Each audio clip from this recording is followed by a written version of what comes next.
My name is Yasmin Rogers, and I will be your tour guide today for the Abraham Lincoln Museum.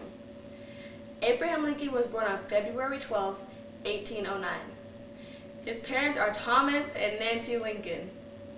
As a child, the Lincolns moved to Indiana, partially because of their opposition to slavery. When he was 9, his mother also died from drinking milk from a cow that had eaten a poisonous snake root plant. Abraham only had 18 months of formal schooling, but he loved to read and educated himself a lot. Lincoln read books like The Statutes of Indiana and Blackstone's commentaries to help him with his legal career. He passed his bar exam and received his license to practice law in 1836 at age 25. He worked on over 5,000 court cases and was very successful. Later on, he married Mary Todd on November 4, 1842. The couple had 4 sons: Robert Todd, Edward Baker, William Wallace, and Thomas Tad. Unfortunately, Robert was the only one to live to adulthood.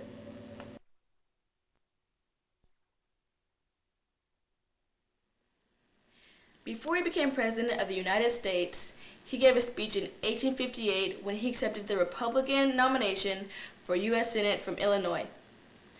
It was the famous "A House Divided" speech that pointed out that if the people in the household can't even agree on little things, that they will fall apart. This also means that the nation itself possibly won't survive. The term "a household divided by itself against itself cannot stand" was a biblical term found in the books of Matthew, Mark, and Luke.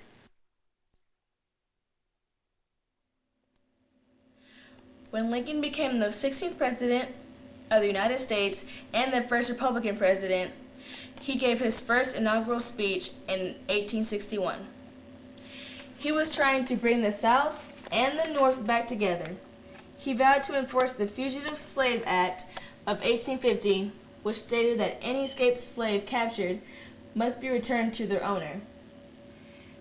He only did this because he wanted to get to the South on his side and bring the Union back together. There were many issues leading up to the Civil War, starting way back with the Missouri Compromise of 1820. This compromise was created by Henry Clay.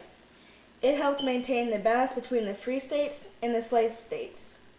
Maine joined the Union as a free state while Missouri became a slave state. In 1828, the Tariff of Abominations was established. This made the South furious. While it helped the North industrially, it hurt the South agriculturally. Another issue was the Kansas-Nebraska Act. It set a borderline for the free and slave states. The act let the states decide whether or not they should allow slavery. It repealed the Missouri Compromise.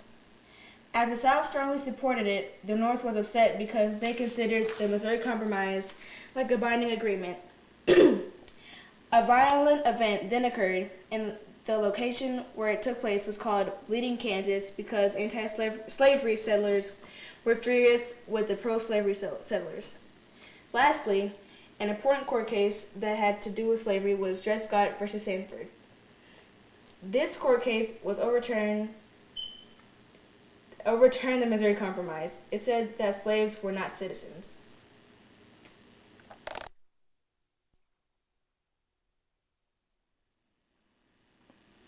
In 1862, Lincoln had one main goal, that was to preserve the Union rather than concentrate on the issue of slavery.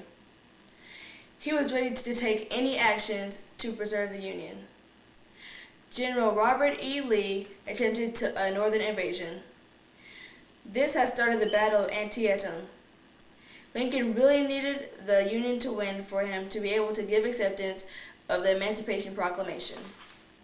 He then received that victory on September 17, 1862.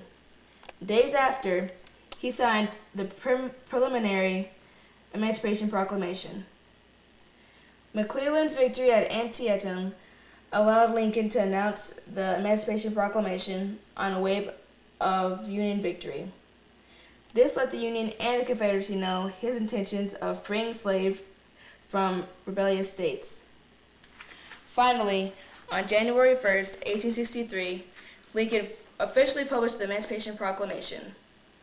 Lincoln declared, "All persons held as slaves shall be thenceforth, and forever free."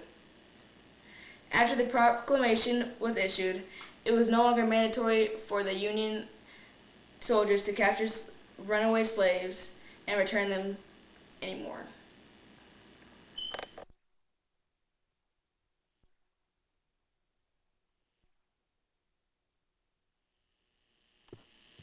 In the summer of 1863, General Lee marched to Pennsylvania. Two divisions went to Gettysburg and ran into the Union. The Confederates had more men than the Union when this happened. The Battle of Gettysburg then began. This was the most important battle in the Civil War. It lasted over 3 scorching summer days. Over 23 Union soldiers died, and over 28 Confederate soldiers died. Later on, Abraham Lincoln dedicated the battlefield as a military cemetery and gave the Gettysburg Address. He talks about how he honors and respects the Union soldiers who died. He also reminds the citizens of what they were fighting for. The speech was surprisingly shorter than what the citizens expected.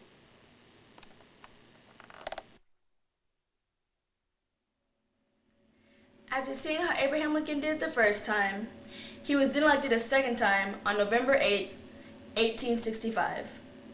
He beat George B. McClellan and got approximately 55% of the votes. Lincoln gave his second inaugural address on March 4, 1865. Lincoln explained how he believed that the Civil War was a punishment for having slavery. He really wanted the war to end so there could be peace between the two different groups. He tried his best to keep everyone in one household, like he said before.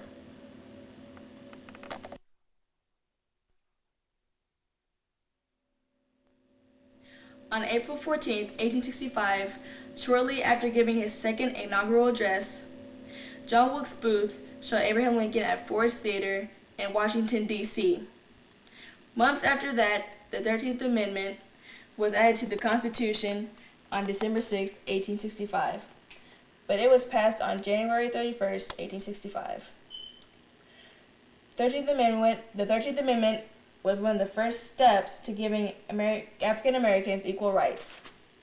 This amendment freed slaves.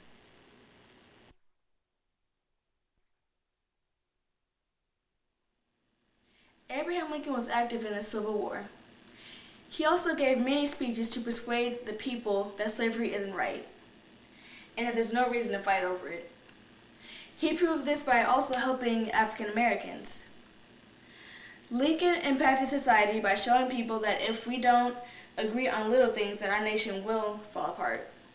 This mainly affected the Union, but hardly the Confederacy, because they still wanted to keep slavery. Abraham's popularity has increased a lot over time because of his actions on freeing slaves. Any questions? Yes, I have 3 questions. Okay. The first one is, why did Abraham Lincoln grow a beard? Well, Abraham Lincoln grew a beard because an 11-year-old girl named Grace Bedell sent him a letter and suggested that he should grow one. She said that he would look better with the beard.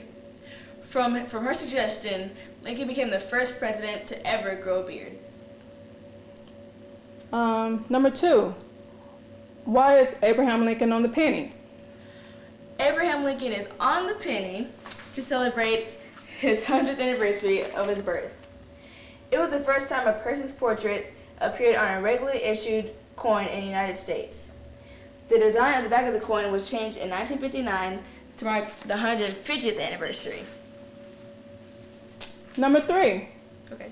do you believe Lincoln knew he was going to be assassinated? Well, not exactly. But not long before he was assassinated, Lincoln spoke of a dream where he heard someone weeping in the White House. When he found the room it was coming from, he asked who had died. He was told that it was himself, But when he looked in the coffin, he saw his own face.